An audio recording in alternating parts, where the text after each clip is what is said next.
Tuesday, and today is my first video uploaded in 2018. So why don't we celebrate the new year with a new Zelda manga?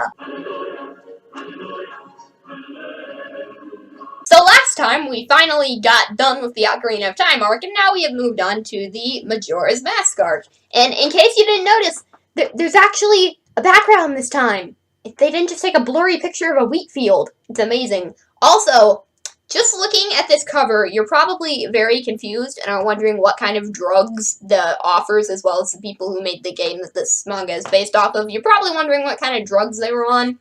And it does not help that on the back there's a picture of Link as a tree. But I assure you, by the end of the manga, nothing will actually make more sense because this manga is just super weird and confusing. So knowing that, let's jump right in, shall we? Hey everyone, do you recognize this mask? It's perfect for a night like this when the moon is full and things seem creepy. I'm going to tell you one of my favorite stories. It's all about this mask. Great, but I don't know who you are. I can't see your face, and my stranger danger meter is beeping, so, could you please tell me who you are? Oh, so that's what you look like. Great! This does not appease my suspicions at all. Good evening. I'm the Happy Mask Salesman. I sell my masks all over the world. I've got some really good ones. Do I seem shady? Suspicious? Yes! So Mr. Creepy Mask Salesman guy, who is probably waiting to attack us all, tells us about this little creepy heart-shaped mask thing. Apparently it can grant your wishes, but it is also possessed by an evil spirit. Great. So the evil mask is stolen by, that dude.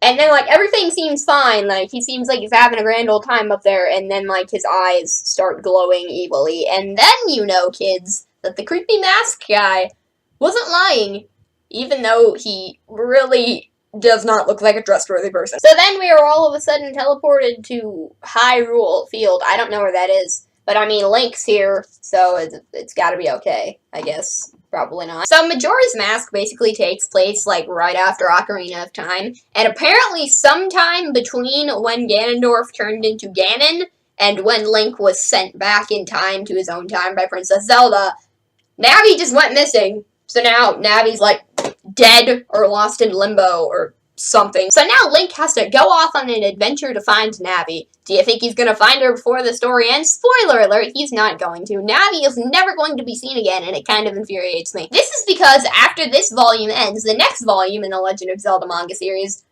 does not follow this Link. It swaps to an entirely different timeline, an entirely different Link. We will never know if Navi is ever found, and it irritates me because Navi was chill. I wanted to see Navi again, but we don't get to, because screw us. Link is wandering around in the woods when he runs into the dude who stole the mask. I'm just gonna call him Mr. Creepy Demon Face Guy.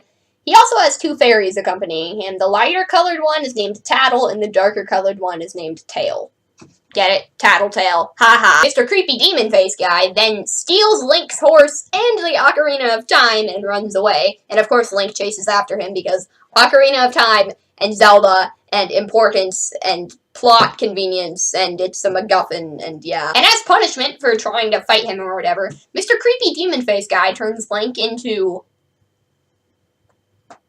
that thing. I don't know. According to the name of the next chapter, this thing is supposed to be called a Deku Scrub, and I am very surprised that that has not become like a slang term / meme on the internet. As in, like, haha, you're such a Deku Scrub, get wrecked, man. Mr. Creepy Demon Face Guy and one of the fairies, Tail, then disappears into a dimensional portal, and Tattle gets left behind with Link the Deku Scrub, and Tattle is not very happy about it. I will tell you what I am not very happy about is Tattle's character development, because it's supposed to be there, but it's really not. Like, the manga just kind of says, like, halfway through, oh, Tattle's a good person. Now, how do we know that? We don't see Tattle evolving at all. There's no moment of bonding between her and Link that, like, cements her as a good character. No, she just becomes a good character. By the end, she's just a good character, and it's like character development.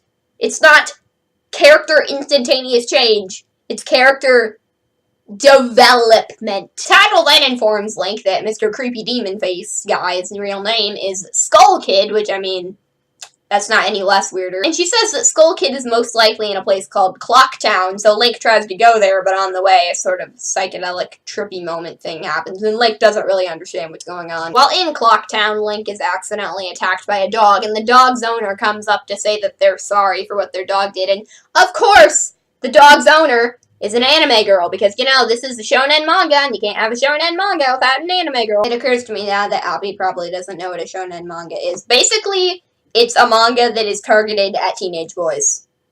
Enough said. The anime girl, whose name is Anju, tells Link that he ain't in Hyrule anymore, Toto. I don't know why I did a southern accent there, because I don't think Dorothy even sounds like that in the movie. I'm just doing it because Kansas. No offense, Kansas. You're fine, I like you, it's just Kansas. Anyway, Link has now found himself in a place called Termina, and apparently Termina and Hyrule are in a completely different dimension, because this lady has never even heard of Hyrule in her life. Yeah, I don't know either. Like, they did go through, like, a weird, trippy, psychedelic trip on the way to Clock Town, but, like, is that particular place is that just a dimensional teleport to that specific place? Or did Tattle do that? Or did Link do that somehow? That's never explained, and it irritates me. Here in Termina, everyone's freaking out because in 3 days the moon is going to fall and collide with the planet and kill everyone on the planet. Yeah, and that's not even the weirdest part. The weirdest part is that in this world, the moon looks like that. You can't see it very well, but basically the moon has a face. And it's the weirdest thing ever. It's never explained why the moon has a face. That's just a thing. And it creeps me out. I think you can, yeah, you can see it a little better on the cover. Like, you can see it in the background. He's got, like, eyes and stuff. Like, why does the moon have a face? Why did the moon need to have a face? I think the moon has a face literally just because it's Zelda World, and it's special. Like, that's not a reason for why the moon has a face. Anju then reveals that she and her boyfriend, Kofefe, yeah, that sounds about right. Not only are Anju and Kofefe planning on getting married on the day when the frickin' moon is supposed to fall out of the frickin' sky, Kofefe has now gone missing. So obviously right now is not a very fun time to be Anju. Wait a minute. What if Donald Trump was trying to warn Anju that her boyfriend was in danger, but he couldn't know how to spell the guy's name, so he just came up with Kofefe? I cracked the freaking code, guys. Okay, if I keep this joke going for long enough, it's going to get really annoying. I imagine it's already annoyed a few of you because you don't like Trump jokes. But anyway, I'm just going to call the guy Cafe and hope that pronunciation is right. It's probably not, though. Then all of a sudden, Skull Kid shows up to let us know that he's the reason why the moon is going to fall from the sky, because, you know, he's the main antagonist, and we need him to do something that affects the lives of the secondary characters so that the protagonist has a secondary reason to go after him. And because Skull Kid is evil, or literally why, even, I guess just to show us that he has power or something. Anyway, Skull Kid decides that he's gonna drop the moon 3 days early. As in right frickin' now. Among the chaos, the other fairy Tail tells Tattle that she should go find 4 people, one each from the swamp, sea, mountain, and valley. Because, you know, even though the moon is literally falling from the frickin' sky right now, everything has to be cryptic and nothing can be straightforward. Link then steals the Ocarina of Time back from Skull Kid. Link plays the Ocarina of Time, and it sends him back in time to right before he entered Clock Town. And more importantly, this magically makes him not a Deku Scrub anymore. I don't know. Then all of a sudden, we meet this guy. Well, hi there, buddy. I remember you. I was terrified of you.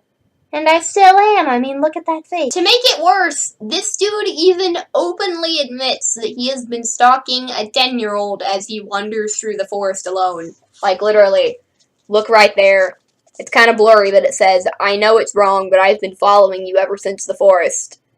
Stranger danger, stranger danger, stranger danger, stranger danger, stranger danger, stranger danger, stranger danger. Creeper Dude then informs Link that the mask on Skull Kid's face is called Majora's Mask, and it has lots of evil powers like the ability to possess people and cause giant catastrophes, and it's just all around not a good time. He then asks Link to take Majora's Mask from Skull Kid and give it back to him. I'm not sure I want to give an object with such great power to you, Creeper Dude, but I guess I'm going to. And he also gives Link this special Deku Scrub mask that allows Link to turn into a Deku Scrub whenever he wants to. There are lots of these throughout the story, like little masks that Link gets for achieving certain things that allow him to turn into various creatures.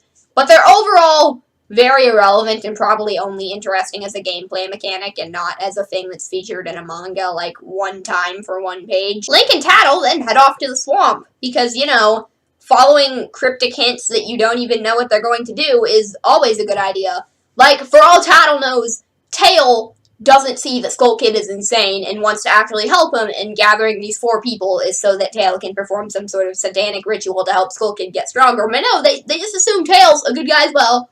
They just go along with what he says, and it's his grand old time. From here, the manga starts following a simple pattern. Link goes to place. There's a problem in a place. The problem is caused by a giant thing with mask on its face. Link fights thing with mask on its face. It turns out that the mask was stealing away a spirit of a giant, or something like that. It's weird.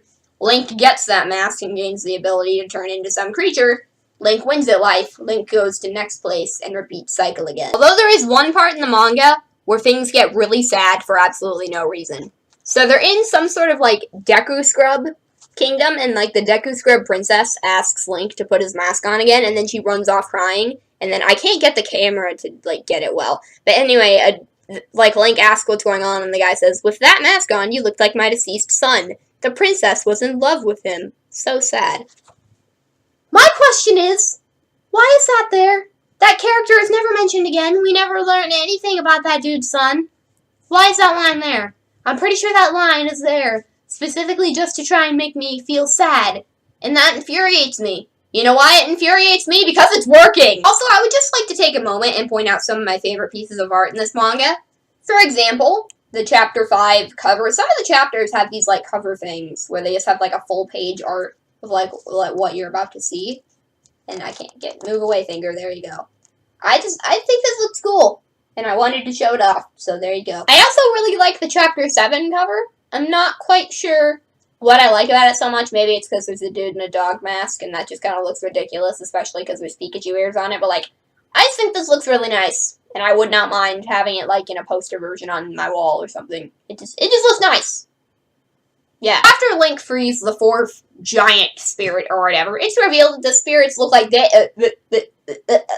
I'm sorry, what am I looking at right now? Anyway, this freak of nature tells Link to go to the clock tower in Clock Town and play his Ocarina of Time, and then magical things will happen. He's not very descriptive. No one in this book is very descriptive about anything because the plot doesn't really make sense, and if they tried to describe it, they would just dig bigger plot holes. On the way to the clock tower, Link encounters a child with a dog mask on his face. Anyway, he leaves a letter outside Anju's house, and Link looks at the letter, and it is addressed to Anju from Cafe, her boyfriend who went missing, remember? Link gives the letter to Anju, and while he's at Anju's house, he encounters Anju's crazy grandma, who tells the story about a bunch of giants who, like, were protecting humanity, and then they left the planet, and then I guess we all screwed up everything. But there was, like, a demon who was friends with the giants who was sad to see them go, and so Link and Tattle correctly assumed that in this story, Skull Kid is the demon. And they didn't just pull this explanation out of thin air either. There were some, like, gradual hints that were dropped as I got to know more of the giant spirits. I didn't include them because I kind of skipped over those chapters because I want to get done with this. But don't think Link and Tattle just, like, pulled that explanation out of their butts. There was, like, logical reasoning for them to figure it out. Anyway, Link then heads off to go find Cafe because, you know, making this anime girl happy is definitely more important than stopping the frickin' apocalypse from happening. Priorities, Link. Link eventually runs into the kid with the dog mask again, and he unmasks him, and it turns out that he actually is Cafe. He was just turned into a 10-year-old kid by Skull Kid. And he's wearing a mask because he doesn't want his fiancé to see him as a 10-year-old. And, like, I get how that might be embarrassing. But, like, what if Skull Kid's magic lasted forever? Are you just gonna leave the poor girl sitting there living on false hope, being sad and dying alone? Were you, like, never going to tell her? Like, come on, man. Grow up. Not literally, because I understand that you can't. Anyway, the moon starts falling, so Link figures that he should maybe finally head to the clock tower and play his Ocarina of Time. And the giants don't come or do anything. What the crud, giants? It's the apocalypse. Do your part. However, this provides Anju just enough time to arrive on the scene and for her and Cafe to have a cute bonding moment. And then and only then do the giants finally show up and hold up the moon. Like, geez, what were you waiting for, you slackers? But then Skull Kid reveals that he didn't really mean for everyone to die from the moon falling. It's just that ever since the Giants left, no one's ever talked to him or tried to be his friend, and that makes him really sad, because, you know, he wants friends, but no one will talk to him. But with the power of Majora's Mask, he can make people do whatever he wants. Which is kind of crappy character motivation to me, because, I mean, Skull Kid, I hate to break this to you, but forcing people to their deaths via moon isn't going to make them like you. You think killing people might make them like you, but it doesn't. It just makes people.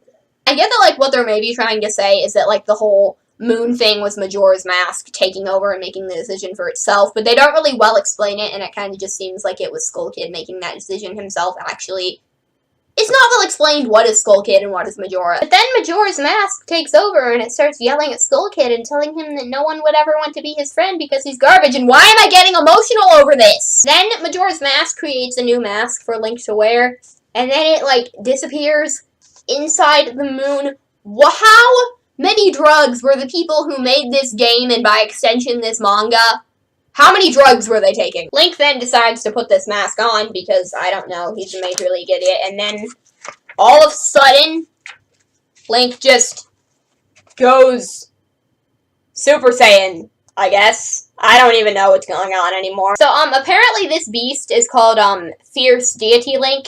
And my one question about this is, why in the hell is this thing not in Super Smash Bros? That would be amazing.